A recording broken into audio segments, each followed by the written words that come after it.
안녕하세요. 네, 반갑습니다. 어떤 종목 도와드릴까요? 삼성 SDS. 이 매수가랑 비중은요? 예, 비중은 40%고요. 21만 원이요. 21만 원에 40%. 그러면 올해 초에 매수하셨나요? 네, 맞습니다. 그러셨구나. 알겠습니다.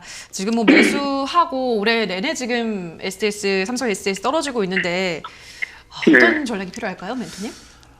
일단 삼성 SDS라는 기업만 봤을 때는요. 저는 이 방송을 보고 계시는 모든 분들이 포트폴리오에 다 들어가 있으면 좋겠다 생각이 드는 종목이에요. 그러니까 그렇군요. 괜히 딴 거 하다가 물리지 마시고 이거 차라리 이거 물릴 거면 이런 기업 물려라 이거예요. 차라리. 그러니까 좋은 기업, 이상한 튼튼한. 기업을 사가지고 물려 계시면은 답이 없거든요. 맞아. 근데 이런 기업을 사서 들고 갈 수 있다면 우리가 사실 그렇잖아요. 우리 앵커님도 그렇고 저도 그렇고 돈이 없지 네. 시간이 없습니까? 맞아요. 내일 당장 우리가 끝나는 게 아니잖아요. 맞아요. 그러니까 시간은 넘쳐나는데 돈이 없으니까 돈을 잘 써야 된다는 거잖아요. 그렇죠. 그러면 삼성 SDS와 같은 이런 기업들은요. 시간 투자만 하실 수 있다면 누구나 수익을 낼 수 있는 기업이에요. 그러니까 가지고 가면 수익은 보장이라는 거죠. 근데 못 가지고 가니까 수익을 보장을 못 받는 거예요. 이해가 되세요?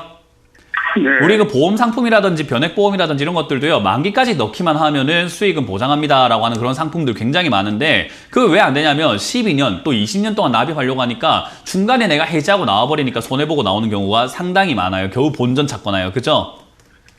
이미 예정되어 있는 거예요. 수익을 주겠다고 예정이 되어 있는데도 불구하고 유지를 못하는 거거든요. 마찬가지입니다. 삼성 SDS라고 하는 이 기업은요. 블록체인이라는 이야기가 많이 들릴 거예요. 근데 블록체인이라고 하는 그 기술의 가장 대장주가 뭔가라고 하면 삼성 SDS예요. 이거를 제가 작년 초 그리고 재작년까지 2019년과 2020년에 이런 비슷한 뉘앙스 이야기를 했던 기업이 있습니다. 바로 현대차예요. 현대차를 보면서 제가 뭐라고 이야기했냐면요. 주가가 안 올라간다고 사람들이 많이 괴로워했었어요. 근데 제가 현대차 2019년과 20년에 뭐라고 하냐면 이런 기업은 갖고만 있으면 무조건 수익을 봅니다. 왜냐? 전기차 이야기 많이 들리실 텐데 전기차의 대장은 현대차입니다라고 이야기를 많이 했거든요.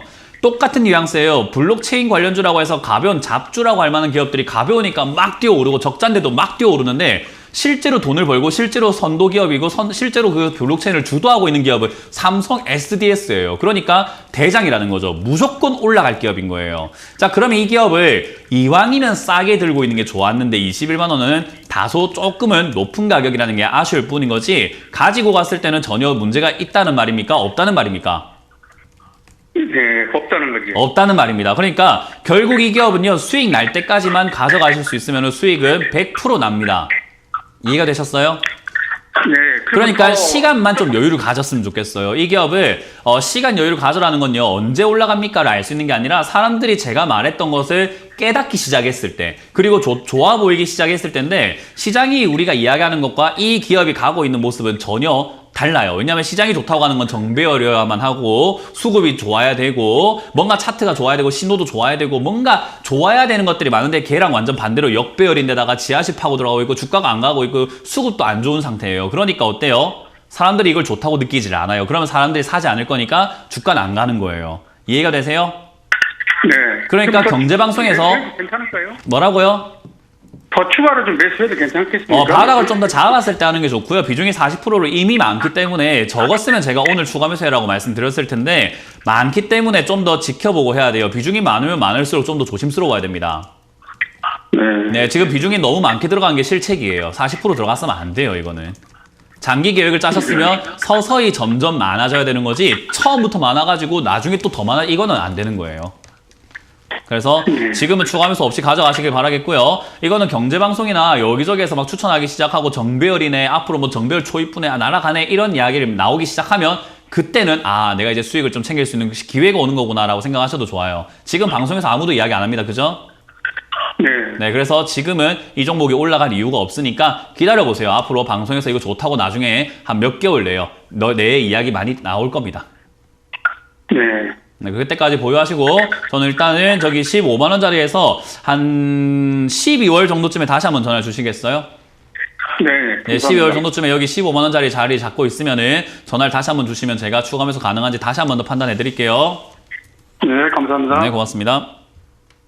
네, 자 그럼 다음 시청자분 만나볼게요. 시청자님 연결돼 있습니다. 안녕하세요. 안녕하세요. 네, 반갑습니다. 어떤 종목 도와드릴까요? 예, 롯데케미칼이요. 네, 매수가랑 비중은요? 예, 25만 8천 원에 50%요. 25만 8천 원에 50%. 최근에 예. 매수를 하셨나요, 시청자님? 저번 달이요. 9월 달. 9월에 하셨군요.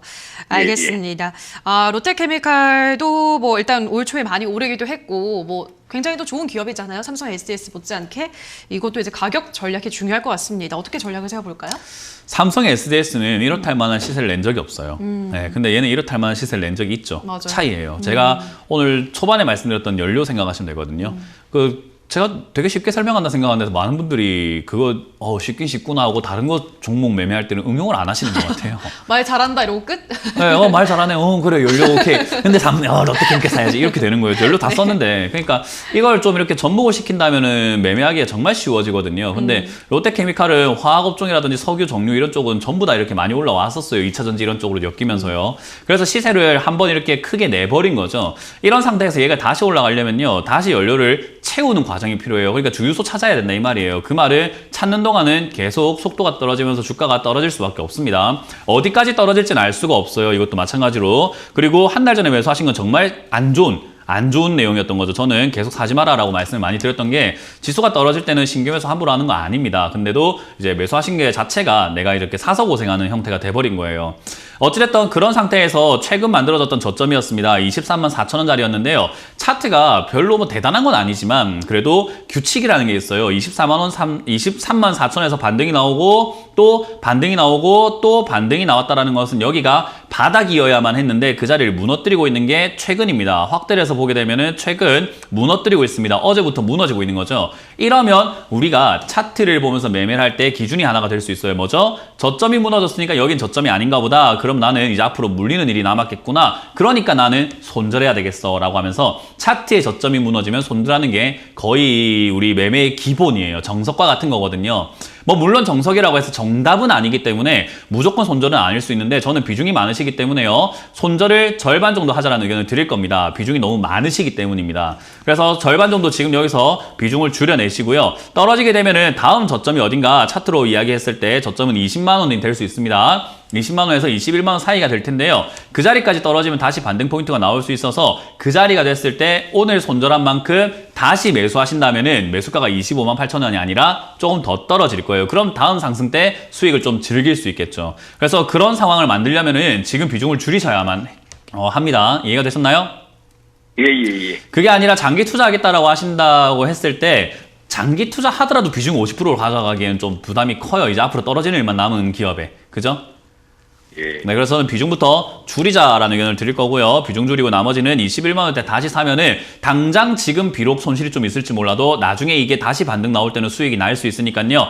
지금 손절 그리고 밑에서 다시 추가 매수하기 위해서 전화를 다시 한번 주시면 좋겠습니다.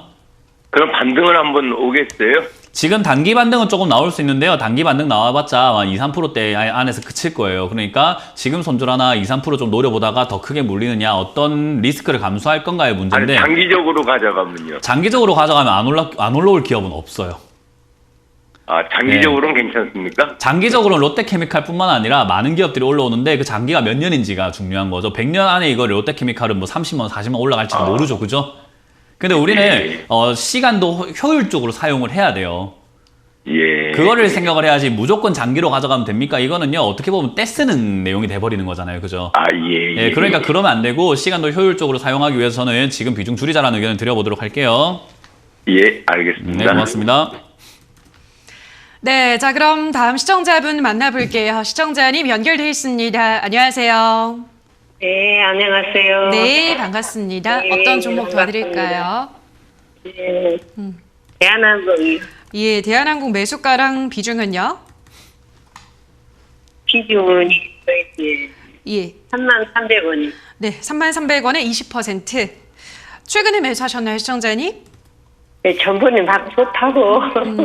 이제 코로나 풀리고 그러면 예. 좋고, 그런다고 그래서 사갖고 그 다음날 타고더니 밀리시다고 가서 걱정돼서 전화드리네요. 네, 알겠습니다. 뭐 사실 진짜 그 위드 코로나 수혜주 하면은 대한항공이 떠오르긴 하는데 또 어제 나온 리포트에 따르면 이게 시가총액이 너무 커졌다. 지금 너무 고평가다. 이런 리포트가 나왔더라고요. 멘토님 어떻게 보세요? 뭐 저도 똑같이 보고 있습니다. 뭐 위드 코로나로 인해서 지금 벌써 이제 해외 여행 그런 수요가 늘어나고 있고 가려고 하는 사람들 주변에도 좀 많이 있더라고요. 이미 간 친구들이 있더라고요. 가시는 분도 있고 맞아요. 그리고 베트남 뭐 또는 태국 이런 데 이제 골프 하러 가시는 분들도 좀 많이 있는 것 같고요.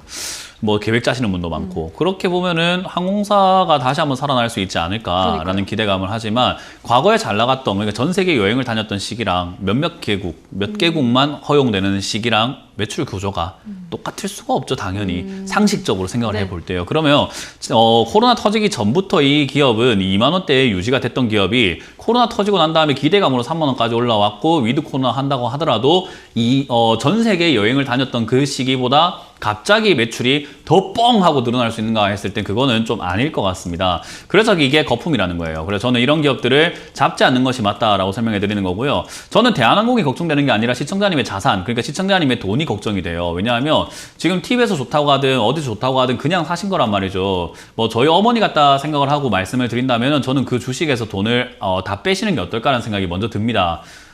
힘들게 모으신 돈일 거 아니에요. 그죠? 안 그렇습니까? 뭐 어디 땅에서 주운 돈은 절대로 아닙니다. 그죠?